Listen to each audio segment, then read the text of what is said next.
Bienvenue dans la nature des choses, le podcast des écosensibles qui ressentent l'urgence de retrouver leur juste place dans la toile du vivant.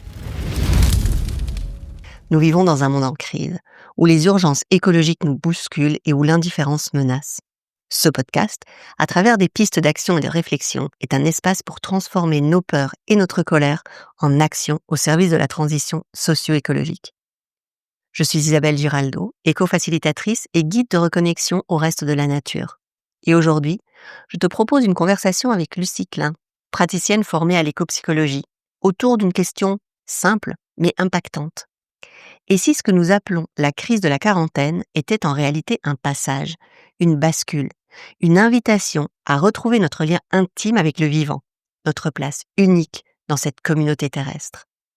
Lucie est formée à l'accompagnement fondé sur le lien au vivant par l'Animas Valley Institute de Bill Plotkin aux États-Unis. Elle a co-conçu et animé des programmes d'initiation de l'âme, de guérison et d'écologie intérieure. Elle a aussi travaillé auprès de jeunes en difficulté, de femmes en transition, de militants, de militantes en quête de sens, avec toujours la même intention, réveiller notre relation au vivant et à notre place unique dans l'écologie du monde. Lucie accompagne celles et ceux qui traversent cette remise en question existentielle et les différents passages de vie, comme une guide qui nous accompagnerait à la découverte d'un terrain inconnu, avec attention, engagement et douceur. Mais de comprendre profondément qu'on fait partie de la nature, il y a un moment, grâce à un peu de travail et la maturation naturelle aussi, qui va faire qu'on va se rendre compte, oh, mais j'ai ma place, mais je fais partie de ce plus grand, de ce tout, de cette écologie. Finalement, je fais partie de cette fraternité interespèce avec tous les êtres, avec tout le vivant. Et j'ai ma place unique là, je ne suis pas plus grand ou plus petit, je n'ai pas à culpabiliser ou à m'effacer ou à me rendre encore plus important, j'ai juste à jouer mon rôle, je fais partie. Et l'apaisement que ça amène, immédiatement, et sans ce moment-là, rien ne peut se passer. Dans cet épisode, nous parlons du travail de l'éco-psychologue Bill Plotkin, et notamment de son approche du développement humain guidé par les cycles du vivant, et comme un chemin de maturation au service de la Terre. Nous explorerons ensemble ce que signifie réensauvager la psychologie, ce qu'est une descente vers l'âme, et pourquoi tant de personnes vivent aujourd'hui un effondrement intérieur et une perte de sens. Et puis surtout, comment les pratiques issues du monde naturel peuvent nous aider à nous rappeler qui nous sommes vraiment. Lucie partage son propre chemin, ses initiations et sa manière d'accompagner celles et ceux qui se sentent appelés à retrouver leur place dans le vivant, à cesser de chercher des réponses à l'extérieur et à oser écouter l'appel discret mais persistant de notre nature profonde. Alors, je t'invite à ralentir, à t'installer et à te laisser traverser par cette conversation. Elle ne t'apportera peut-être pas de réponse toute faite, mais elle pourrait bien changer ta façon de comprendre le mot maturité.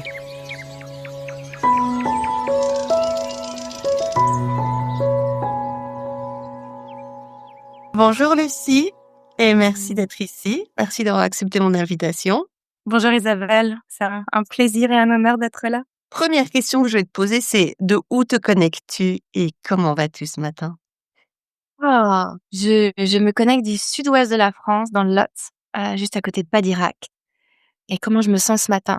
Je me sens très dans mon corps et je me sens un petit peu nerveuse et avec pas mal de pétillant aussi.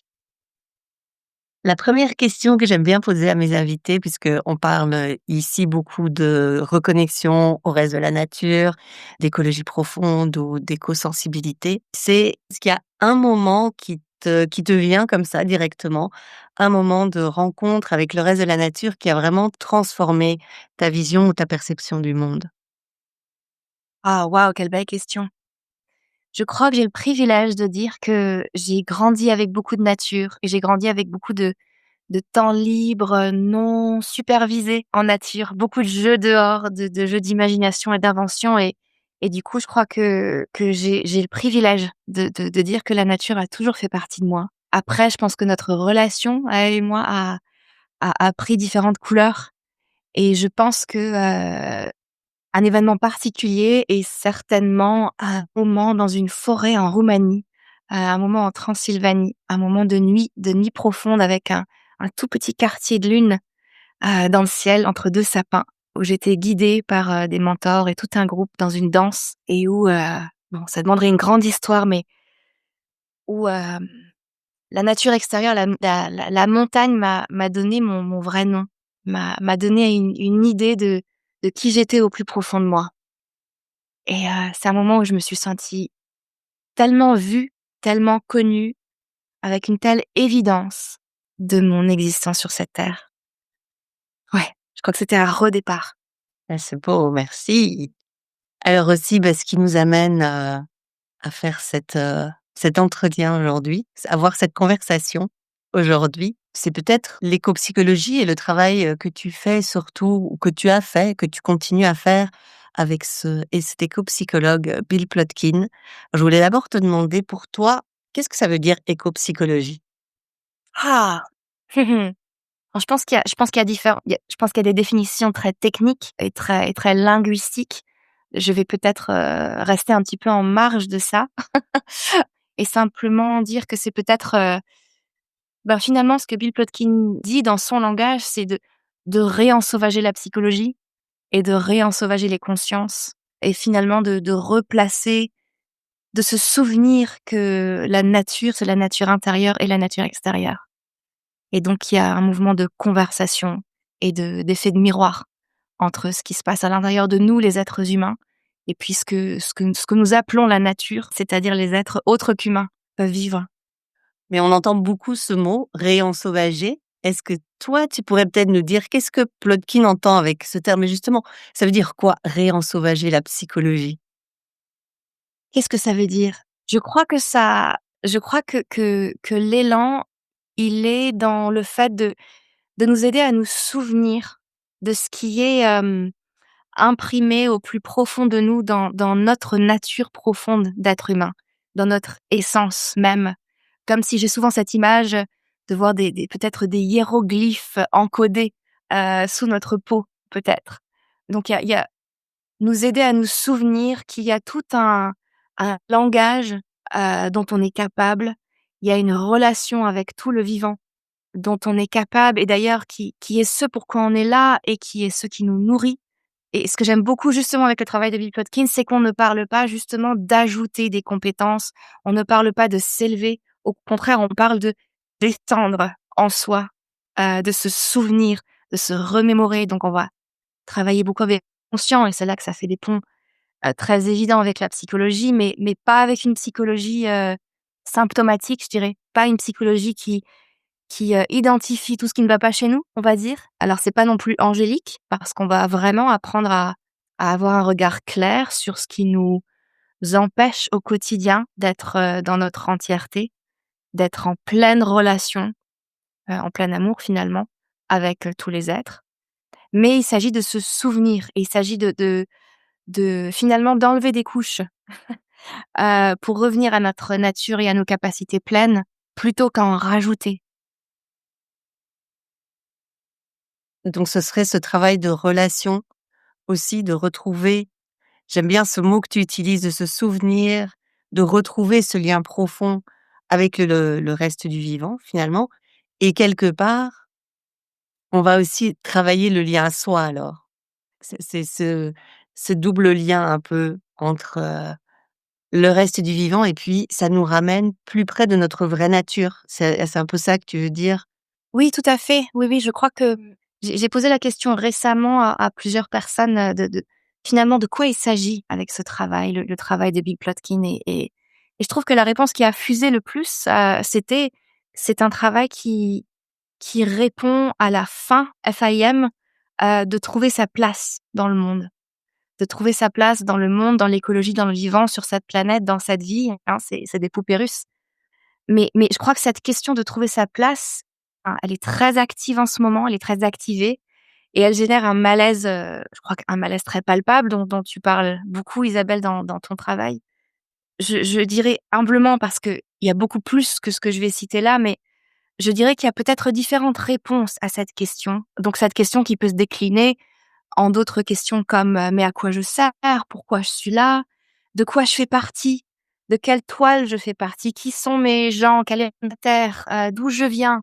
Vraiment ces questions d'appartenance qui en fait, sont suscitées par le monde extérieur, mais qui en fait posent des questions les questions les plus intérieures, les plus existentielles possibles et peut-être que souvent à ces questions-là, certaines réponses dans les mouvances d'aujourd'hui, je crois, peuvent être, bon, l'être humain est une nuisance sur cette terre. Tout serait mieux sans nous. On va s'effacer, on va plus faire d'enfants. Voilà, on va d'ailleurs, générer une énorme culpabilité. Je sens qu'il y a une il y a une avenue de ce côté-là où il y a une autre avenue aussi où la nature me fait tellement de bien, je vais en nature me ressourcer, faire une retraite, faire un week-end et puis, je me sens tellement bien, je me dépose, je me décharge, je me recharge et puis je reviens et je repars comme en 40.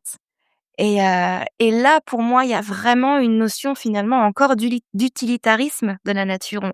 On utilise la nature, on ne se remet pas en lien, on l'utilise. Ou alors, une autre avenue qui me paraît être extrêmement symptomatique et pareil, je dis «me», mais on parle de la pensée de Bill Plotkin ici. Une autre grosse avenue, c'est tout simplement tout ça est trop. Tout ça est trop difficile. Tout ça est trop difficile à vivre. Je me déconnecte de tout ça. Et donc, on arrive dans beaucoup d'addictions, dans beaucoup de ce qu'on peut appeler le syndrome de Peter Pan où on part vers la lumière. C'est juste trop difficile. Et c'est pas du jugement, c'est juste que c'est extrêmement dur d'être avec tout ça. On se retrouve avec beaucoup d'attitudes de rebelles, beaucoup de conformisme, beaucoup d'addictions. Bref, tout est bon juste pour finalement, pour s'extraire, pour arrêter la douleur de cette question à laquelle notre culture, je crois, nous n'arrive pas à nous donner des réponses qui tiennent. Ce sont des réponses qui marchent aussi longtemps que dure un objet qu'on peut acheter dans un supermarché. Et puis d'un coup, on se rend compte que, ah non, c'était pas ça. Et puis ça s'effondre. Et je crois que toutes ces réponses-là, elles pointent toujours vers ce même problème qui, je crois, est reflété dans l'utilisation même du mot nature dans notre culture. Le fait qu'on pointe avec le mot nature les êtres extérieurs induit le fait que nous, on n'est pas nature, que mon salon et ma cuisine ne seront pas nature.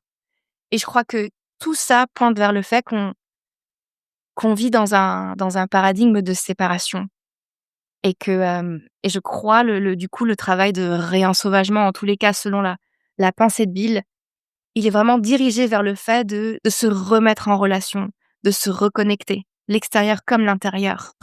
La nature, c'est toute la création, c'est tout ce qui vit. Il y a déjà plein d'idées qui me viennent, de questions. Où est-ce qu'on va aller? Comment est-ce qu'on va prendre ce bout-là?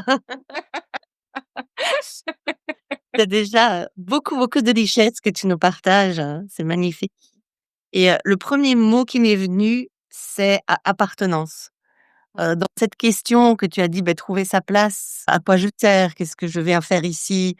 J'ai l'impression que cette question est très présente parce que j'ai l'impression qu'il y a de plus en plus de personnes qui ont perdu justement ce sentiment d'appartenance et que ça va venir par, comme tu l'as dit, remettre du lien, retrouver sa place et ce que je trouve très beau dans le travail, que tu proposes et puis dans tout ce travail de Pete Plotkin, c'est justement remettre cette relation profonde avec le reste de la nature, mais finalement qui va nous aider à retrouver ce sentiment d'appartenance à cette planète.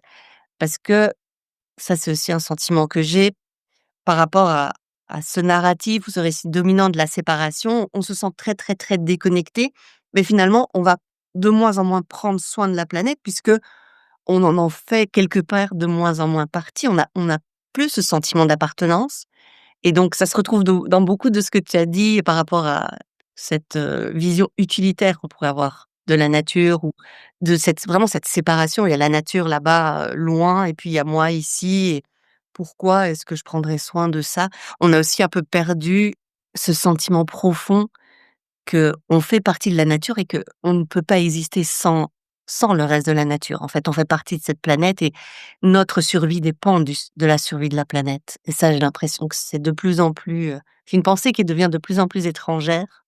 Et donc, ça m'amène finalement à quelque chose qui est quand même très, très important et dont tu as parlé par rapport au travail de Bill Plotkin, c'est de trouver sa place. Et lui, pour cela, il utilise le mot soul qu'on peut traduire en français âme et de tout son travail, donc c'est Soulcraft. Et c'est vrai qu'en français, ce mot âme pourrait peut-être être très connoté, mais lui, il a une définition bien particulière et donc j'aimerais savoir si tu pourrais nous partager justement sa définition de ce mot âme. Ouais, avec plaisir, nous y voilà, au cœur du sujet. Oui, je te rejoins. Le mot âme, effectivement, est au cœur de tout dans ce travail et va faire hérisser beaucoup de poils, je crois, en langue francophone, mais je crois aussi en langue anglophone aussi parce que, je crois que la définition que Bill propose, en tous les cas, elle est aussi très particulière. Elle est très différente de ce qu'on peut connaître peut-être dans des mouvements plus d'élévation, d'ascension, qui sont complémentaires, qui ne sont en rien, qui ont tout à fait leur place justement. Mais donc effectivement, ce que Bill entend par l'âme, c'est notre place. C'est notre place dans le monde, mais dans le monde selon l'écologie. C'est-à-dire que lui, il parle de ce qu'on appelle une éco-niche. C'est-à-dire que si on considère le vivant et le monde, comme une écologie à part entière, hein, certaines personnes appellent ça Gaïa, mais c'est-à-dire vraiment la Terre qui inclut tous les êtres vivants, et toutes ses destinées. Là-dedans, dans cet énorme ensemble, il y a une raison unique qui fait que toi, Isabelle, tu es là et que moi, Lucie, je suis là, qui est différente. Bill, en tous les cas, il propose une différence. Il propose une image de l'être humain, si tu veux, comme un arbre avec, on aurait le tronc et le tronc, c'est, ce qu'il appelle the middle world, donc le monde du milieu.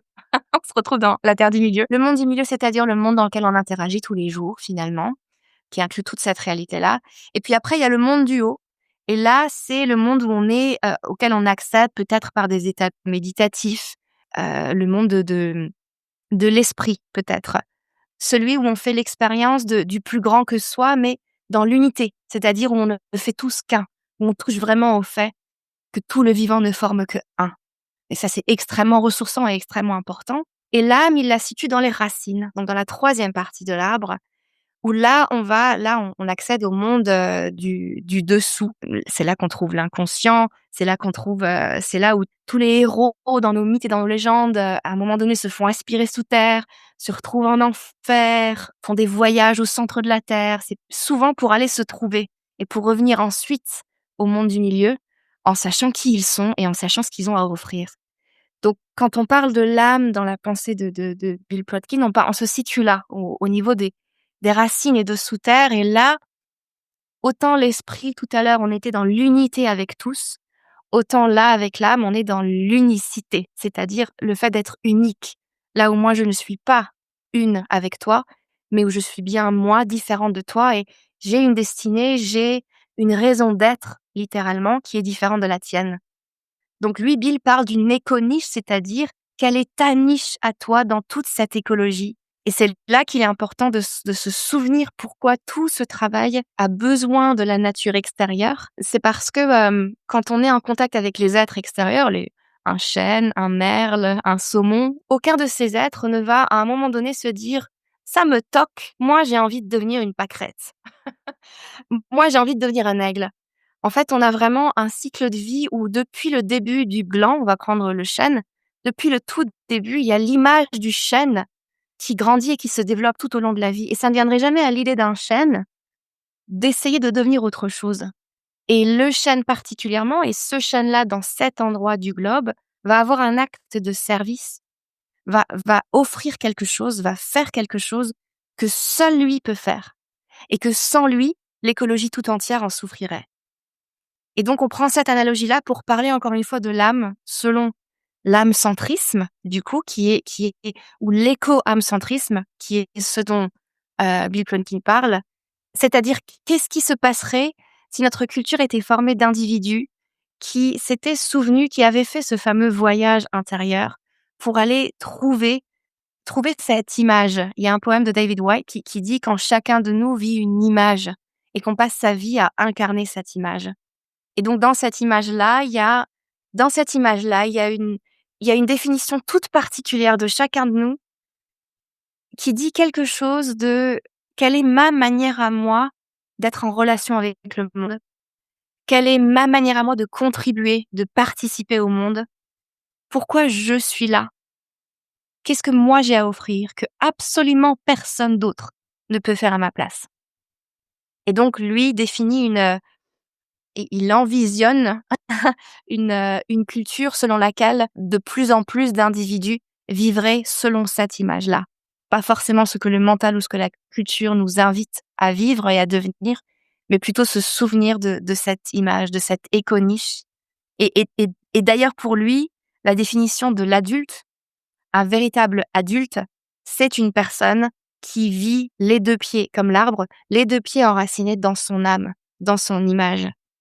Le monde qu'il peint, je crois, et auquel il participe avec le travail, qu'il amène et donc que j'amène aussi, eh ben, c'est un monde où on aurait de nouveau des adultes, c'est-à-dire ces êtres qui vivent en profonde connaissance de leur place dans ce monde et de leur, appartenance première au vivant. Avant tout, avant toute chose, avant tout cercle social, avant tout cercle professionnel, relationnel, on appartient à l'écologie et au vivant en entier et on a un rôle et une responsabilité là. Et justement, on a de moins en moins d'adultes, comme tu les appelles, d'adultes qui ont trouvé leur place finalement, qui savent pourquoi ils sont là et qui partagent leurs dons, leurs talents au service du collectif. Et quand je parle du collectif, c'est pas juste la communauté humaine, mais c'est évidemment toute la communauté de la planète, tout notre écosystème, les humains et les autres qu'humains. Et du coup, il nous dit aussi, on a perdu ça, pas seulement du fait qu'on est de plus en plus déconnecté du reste de la nature, de notre nature extérieure, mais aussi parce qu'on a perdu le collectif qui accompagnait un peu l'humain dans son développement.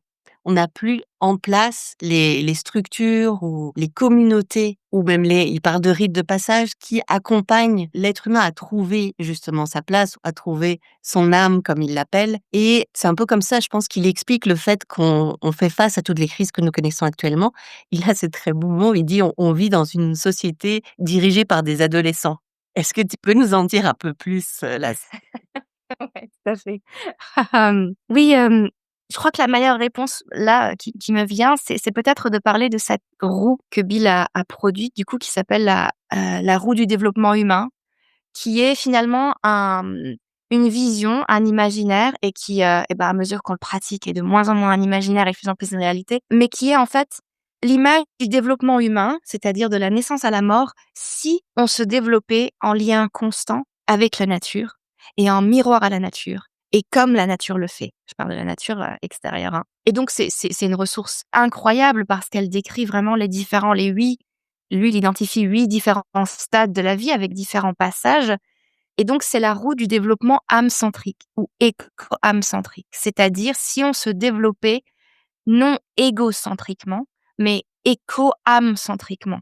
Si on se développait toujours en revenant et en étant nourri et en étant en quête de cette énigme au cœur de chacun de nous, qui est notre âme. Et l'une des choses qui se dégage qui se produit très rapidement quand assez d'humains se mettent on va dire, sautent sur cette roue, sortent de la roue égocentrique et sautent sur la roue écocentrique, eh ben, c'est qu'au fur et à mesure, effectivement, il y a des adultes qui apparaissent, donc ce qu'il appelle des vrais adultes, parce qu'ils donnent vraiment une place à l'adolescence, qui est un moment de la vie extrêmement important, où on teste sa place, où on questionne sa place, où on se cherche, et aussi où on façonne, toujours sur la roue écocentrique, où on façonne si on était encore une fois, si on est en contact avec des mentors, avec une culture, riche, où on façonne nos capacités qui sont aussi majoritairement perdues dans notre culture, nos capacités à communiquer, à être en lien avec les cycles de la nature, à exprimer le deuil, à être en lien avec nos émotions, à exprimer notre créativité, enfin la liste est longue. On façonne tout ça et à un moment donné, il y a un appel de cette image avec laquelle on est né. Un appel, comme dans ces contes et dans ces légendes. Quelque chose appelle le héros et le héros doit partir. Il doit quitter sa maison, il doit quitter finalement sa première identité. Et d'une certaine manière, tout s'effondre. On ne pourra plus jamais revenir. Et cet effondrement-là, il est extrêmement important. Et je crois que et en tous les cas, voilà, selon la pensée de Bill et j'y suis aussi, cet effondrement-là, on y résiste énormément dans notre culture. On nous montre de tellement de manières qu'il faut que tout s'effondre parce qu'il est temps de quitter une première identité pour aller nous maturer plus loin, pour aller dans le noir, pour aller récupérer tout ce qu'on a eu honte d'être, tout ce qu'on a refusé de nous, tout ce qui a été dérangeant, notre appartenance dans le corps, notre sauvagerie, nos émotions, notre capacité à communiquer avec l'invisible, toutes ces choses-là, ça c'est un concept de Jung, on les a mis dans le gros sac noir sur notre épaule et puis on le traîne derrière nous, puis c'est lourd, mais on le voit pas. Et donc il y a un moment où il y a cet appel irrésistible à descendre. Et donc lui, il parle vraiment d'une descente vers l'âme. Et là commence un très long voyage. Donc on parle d'un voyage psycho-spirituel, hein. Ça peut durer, en général des années dans notre culture où finalement le but premier de notre vie devient l'exploration des mystères de notre psyché. L'exploration de bah, voilà, mais qui je suis et qu'est-ce que le monde? Et à un moment donné, dans cette soupe, comme la chenille qui va dans un cocon où elle se dissout et elle devient une soupe véritablement, à un moment donné là-dedans, il y a dans l'image de la chenille, il y a des cellules qui amènent l'information du papillon. Ça, c'est une donnée scientifique, hein, qu'on connaît. Dans la chenille, dès le départ, il y a des cellules qui portent l'information du papillon. Donc à un moment donné dans cette soupe, et jamais avant, on a cette image de ce que la chenille est censée devenir être au-delà de sa transformation. Et là, elle commence à se construire en tant que papillon. Et donc, c'est à ce moment-là que, dans les mots de Bill, il y a l'initiation à l'âme. C'est-à-dire quand on rencontre son âme, le monde, avec un grand M, nous fait une proposition, nous rappelle, peut-être nous lève le volet l'espace d'une seconde en nous disant, ben voilà, tu te souviens, c'est pour ça que tu es venu, c'est ça que tu es venu offrir. Souvent, il y a d'ailleurs des liens très évidents avec les blessures qu'on a eues, parce que rien n'est par hasard. Et quelque part, à un moment donné, alors c'est pas, une addition parfaite, plus égale, hein, parce qu'il y a beaucoup de risques et beaucoup de méandres, mais quelque part, en émergeant de ça, on revient au monde du milieu, en étant un adulte initié. C'est-à-dire qu'il est impossible de reprendre la vie d'avant, mais on n'est pas non plus en rejet de tout ça. Mais par contre, tout ce qui compte à ce moment-là, c'est d'incarner cette image-là, d'incarner sa place dans le monde. Et c'est ça ce que Bill appelle un adulte. Donc il appelle ça peut-être un deuxième âge adulte ou un vrai adulte. Et ce vrai adulte va du coup passer le reste de sa vie et va continuer à maturer et à se développer, mais en étant enraciné dans finalement ce que l'écologie d'aujourd'hui a besoin de lui. Ce pourquoi le monde aujourd'hui a besoin. Et si on continue sur cette roue-là, après des années et des décennies, si tout va bien, à vivre, de façon âme-centrique, cette personne va devenir un aîné. Pas une vieille personne, mais un aîné. Et donc, c'est-à-dire que c'est quelqu'un qui va être capable de guider les autres, les plus jeunes, effectivement. Et on revient à peut-être cette communauté dont tu parlais qui est tellement manquante, c'est que nous n'avons plus les pratiques autour de nous. En grande majorité, nous n'avons plus les pratiques qui nous permettent de nous souvenir et de nous reconnecter de l'âme, mais surtout, nous n'avons plus les adultes ni les aînés pour nous guider, pour voir, tiens, celui-là, on dirait qu'il approche de ce moment où il va se faire absorber par le souterrain. Laisse-moi l'aider, laisse-moi le rassurer et lui dire que c'est juste qu'il faut y aller. Donc finalement, cette roue, puisque c'est un cycle et elle tourne sans arrêt, je crois que j'ai souvent dit je crois que le but de ma vie, c'est de devenir une belle aînée.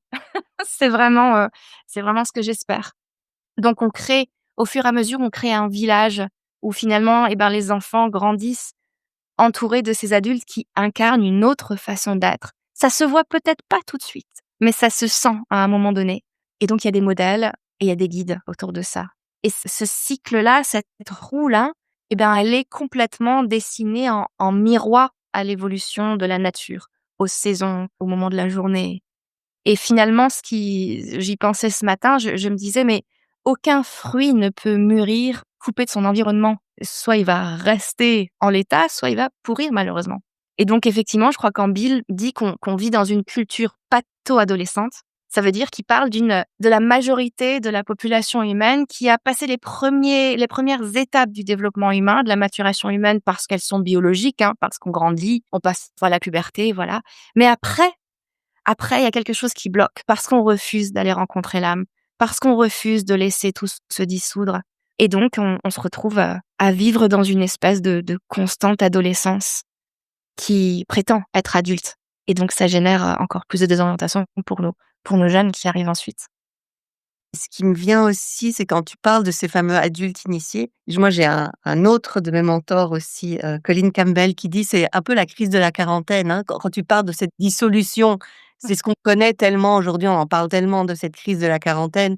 Lui, il dit: «Bah, en fait, à 40 ans, c'est notre âme qui vient toquer à la porte». On dit: «Bon, maintenant, on a assez rigolé, on va passer aux choses sérieuses». Mais on n'a tellement pas le contenant autour de ça pour nous accompagner, que ça peut être très douloureux et il y a beaucoup de personnes qui ne vont pas sortir de l'autre côté parce qu'on n'a pas justement cette communauté qui peut accompagner ce passage. Et ce que j'aime bien dans le travail de Bill, c'est qu'il dit justement: «On a peut-être confondu et on pense que ces rites de passage, c'est des rites qui sont mis en place pour faire le passage, alors qu'en fait non, ce sont des rites mis en place pour accompagner la personne qui est en train de faire le passage et que ce n'est pas la communauté qui décide à tel âge tu vas passer de tel stade à tel stade, mais c'est plutôt la vie ou le mystère comme Bill le dit et OK, maintenant c'est le moment et tu l'as très bien dit et dans le on pas non plus romantiser le passé, mais avant, quand on était chasseurs-cueilleurs, on avait la communauté en place qui se dit comme tu l'as si bien dit: «Tiens, il est en train de se passer quelque chose, c'est cette personne-là, peut-être qu'il serait temps de l'accompagner» et ça manque énormément et donc j'ai l'impression que beaucoup de burn-out qu'on voit actuellement, beaucoup de souffrances, beaucoup de choses qui se passent, c'est justement, un peu l'âme qui dit: «Bon, mais maintenant, il serait temps de trouver sa place». Ouais, complètement, complètement et d'ailleurs tu parles à quelqu'un qui a fait un burn-out très, très sérieux et effectivement, je crois que, ce que j'aime beaucoup quand on parle de crise de la quarantaine, de burn-out, de dépression, de tout ça, c'est que je trouve que ça nous remet à notre place. Ah bah, littéralement, tiens. Parce que ça, quelque part, ça rend à César ce qui est à César ou ça rend au mystère ce qui est au mystère. C'est qu'effectivement, ce n'est pas un super guide âme-centrique, c'est même pas Bill Plotkin qui va, comme tu le disais, provoquer ta maturation. Par contre, le rôle d'un guide, que je suis aussi, c'est effectivement de voir et d'assister et d'offrir les pratiques et surtout d'offrir le reflet, c'est-à-dire: «Tiens, je vois ça de toi, je vois ça de toi», qui va vraiment, ouais, assister la personne dans sa dissolution et du coup, ce que j'aime beaucoup là-dedans, c'est quand même développer cette confiance, se remettre dans cette confiance que l'âme va toujours nous appeler et que finalement, elle nous appelle depuis toujours. Et que de façon cyclique, c'est souvent quelque chose qu'on fait au début de ce travail avec quelqu'un. On va commencer à regarder l'enfance, on va regarder l'adolescence, on va regarder le jeune âge adulte. On travaille avec des gens de tous les âges et on va se rendre compte qu'il y a eu des moments de façon cyclique. Il y a eu plusieurs moments dans la vie où il y a eu des petites inspirations ou alors il y a eu des choses, il y a eu des effondrements, où il y a eu des moments où on s'est senti extrêmement en vie ou des opportunités qu'on a prises ou pas. Mais bref, tout ça, si on voyait tout ça comme des moments où l'âme disait: «Hé, je suis là!»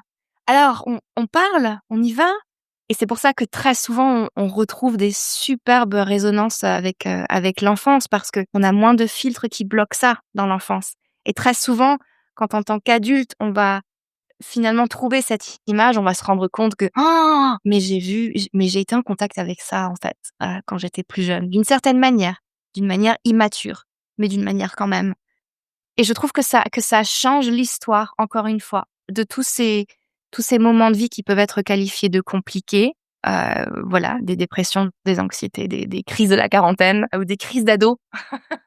Toutes ces choses qu'on va symptomatiser et quand du coup on va chercher à solutionner et solutionner, c'est-à-dire faire tout ce qu'on peut pour, empêcher, mettre de côté, rendre acceptable, enfin tout ça, tout ça, tout ça et c'est là qu'on se reconnecte au fait que, ah, si on disait oui à tout ça, ce serait un réensauvagement.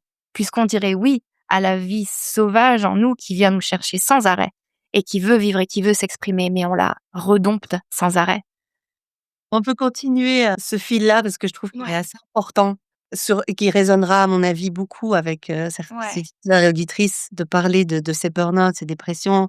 Alors moi, je suis pas passée par là, mais j'ai une image, et c'était justement l'année de mes 40 ans où voilà, j'avais dit oui à peut-être que c'était un appel de là et oui, j'ai fondu en larmes le matin et je devais partir en me disant parce que là, c'est comme si je savais que c'était comme tu l'as si bien dit, c'était plus possible de revenir en arrière après ça. Si je passais ce seuil, Ouais.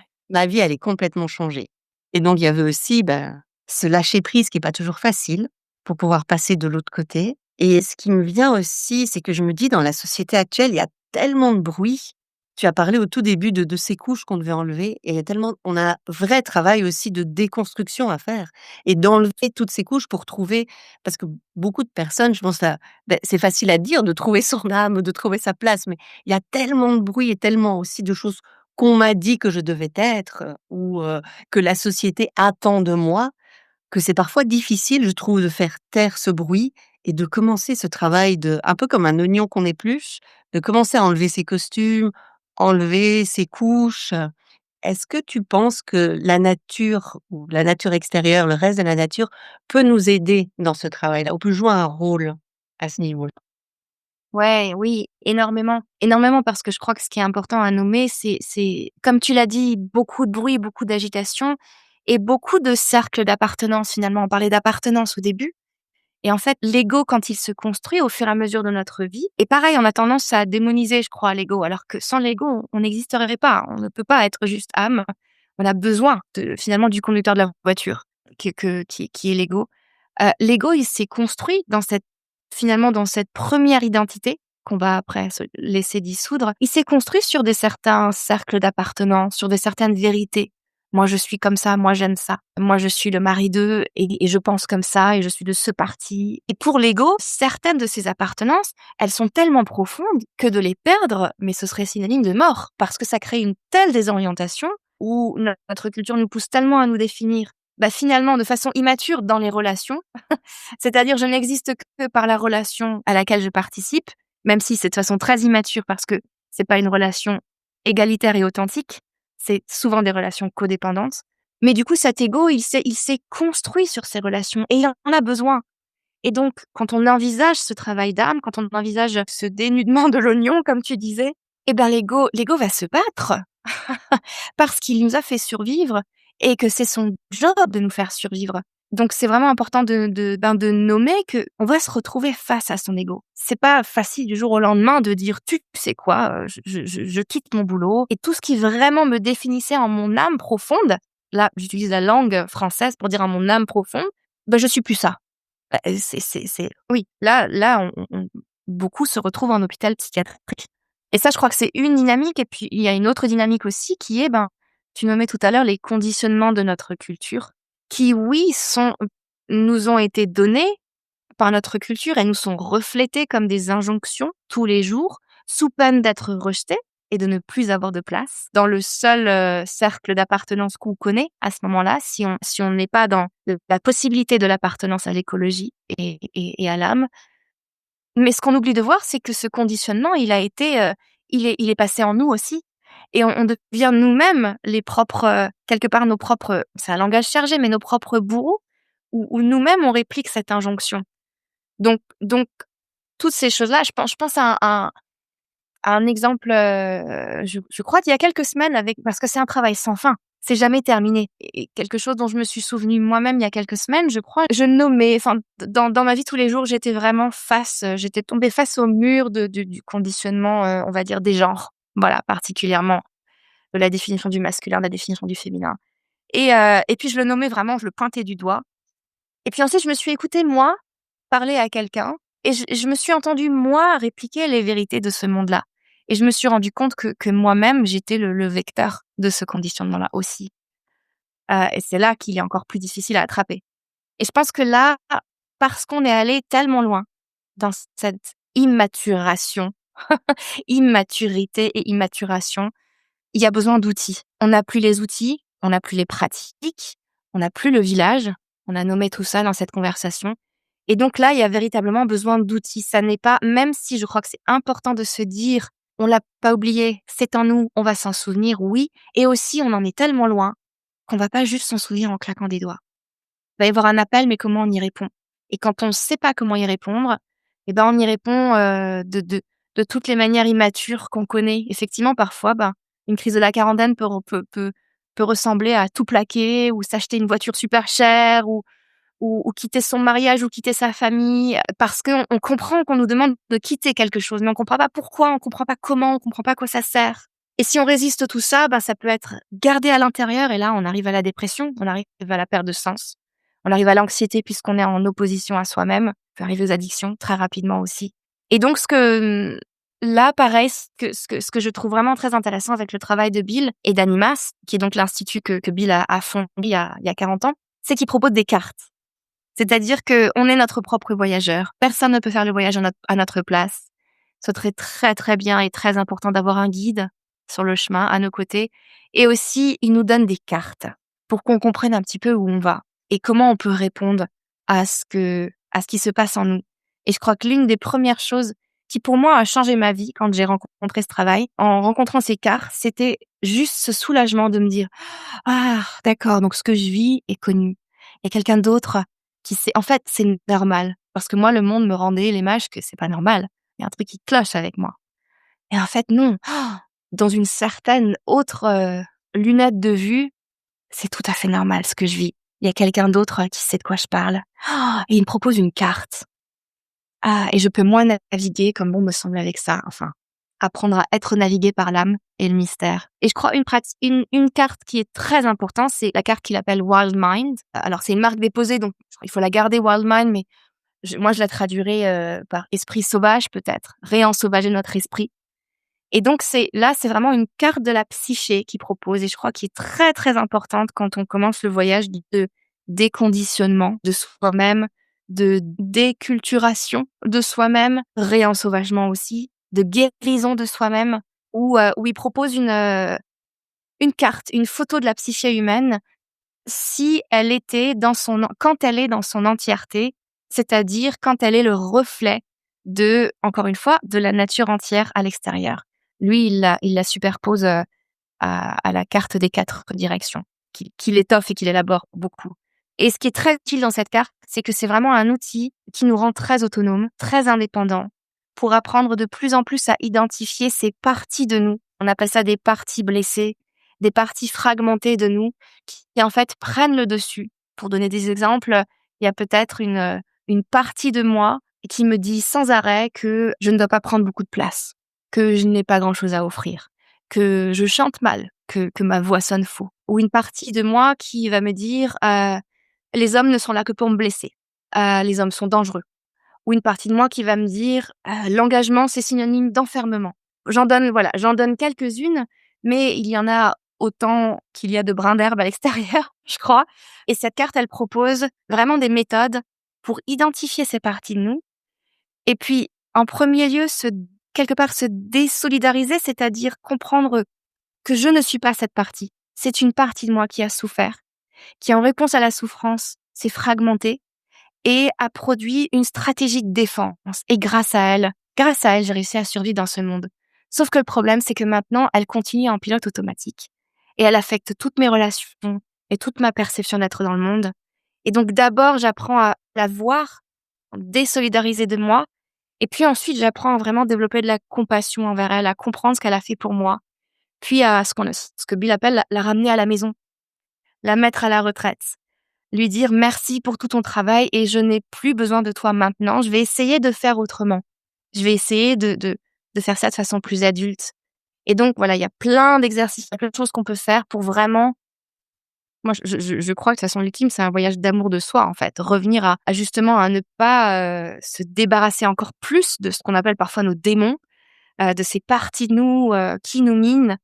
En fait, plus on les repousse, plus elles reviennent, mais qui va nous aider à les identifier et à les ramener à la maison pour redevenir un tout, plutôt qu'un noyau avec des satellites.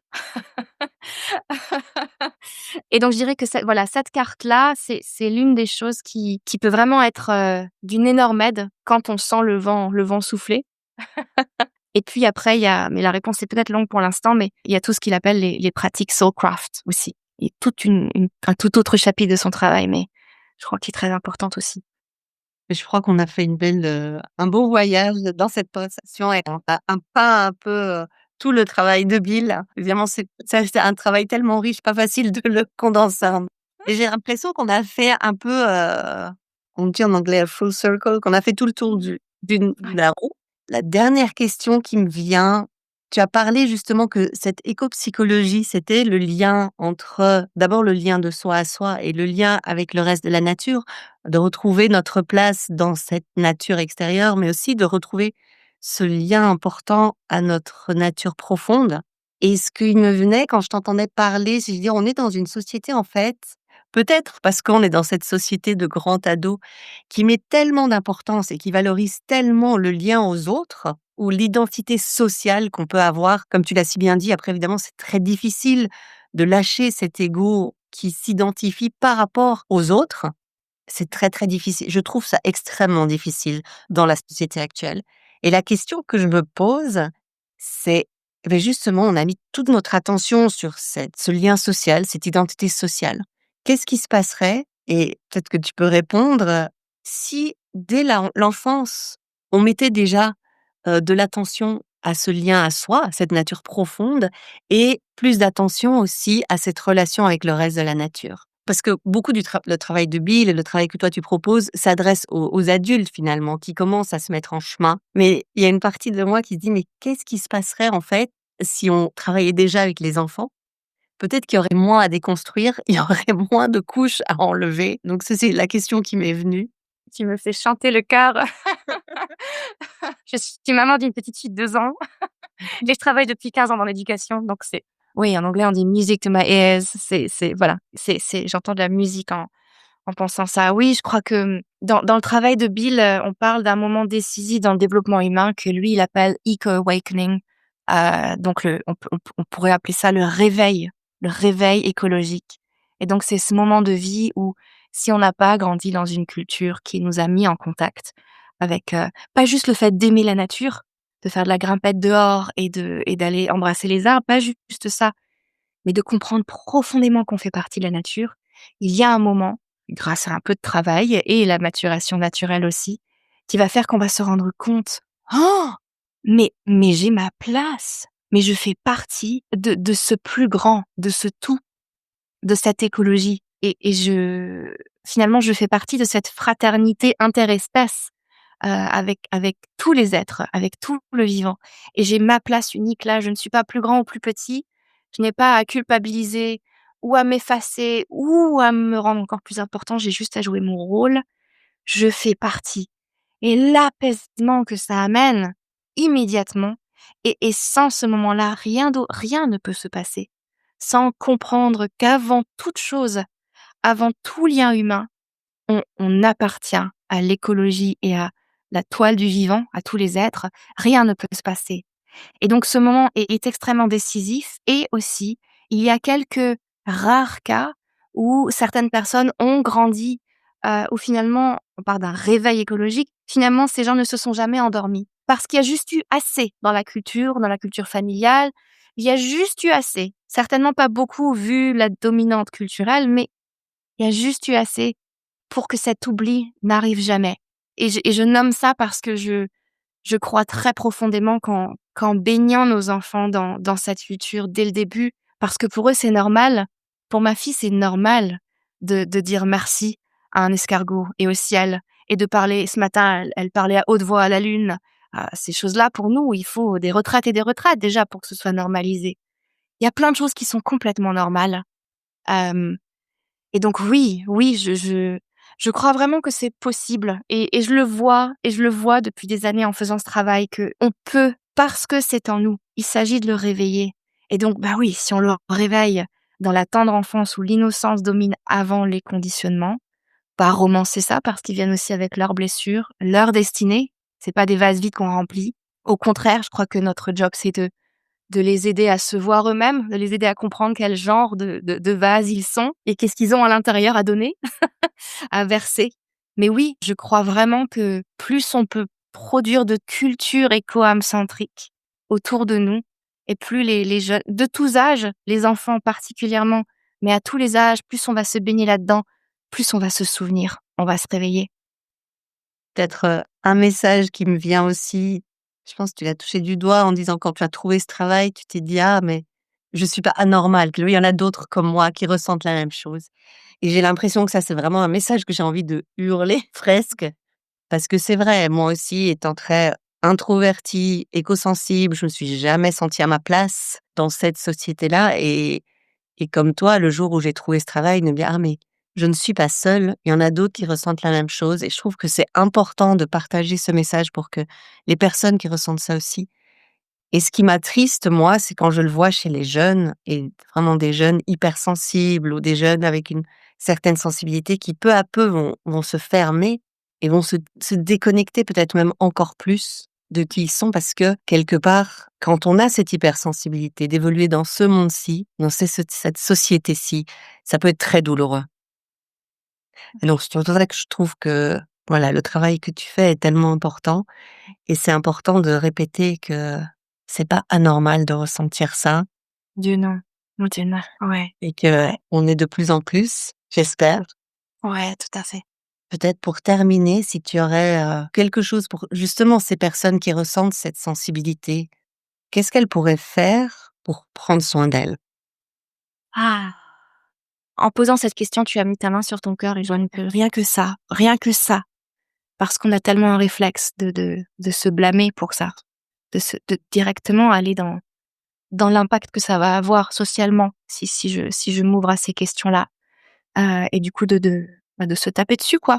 Donc effectivement et c'est très difficile le chemin vers, l'amour-propre véritable, mais je crois que c'est un premier pas déjà de se dire, «Bienvenue, j'ai le droit, j'ai vraiment le droit» et puisque je suis nature moi-même, et ben, c'est naturel de se sentir comme ça et je crois vraiment le prochain pas après ça, c'est de sortir en nature et d'aller, je crois quelque chose qui aide, je trouve qui aide toujours, c'est d'aller se promener en errance en nature, c'est-à-dire pas une idée particulière d'où on va, mais vraiment se laisser appeler. Parfois j'aime dire, «Et si mon nombril décidait d'où je vais?»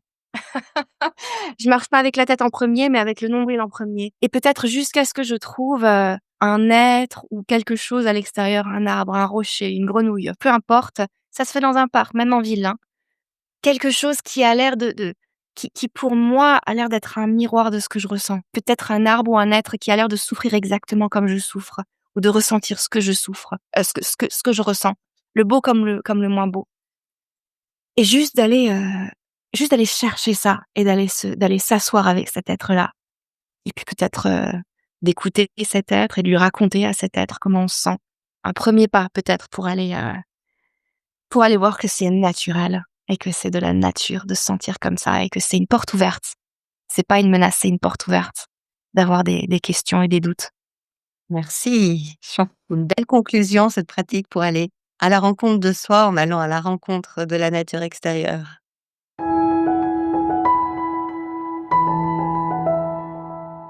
Si tu ressors de cet épisode avec cette sensation étrange d'avoir touché quelque chose d'important, c'est peut-être que quelque chose en toi a été réveillé. Un réveil doux, mais profond. Celui qui ne cherche pas à devenir quelqu'un d'autre, mais à se souvenir que nous appartenons et que nous faisons partie de la terre, des saisons, de cette grande communauté du vivant.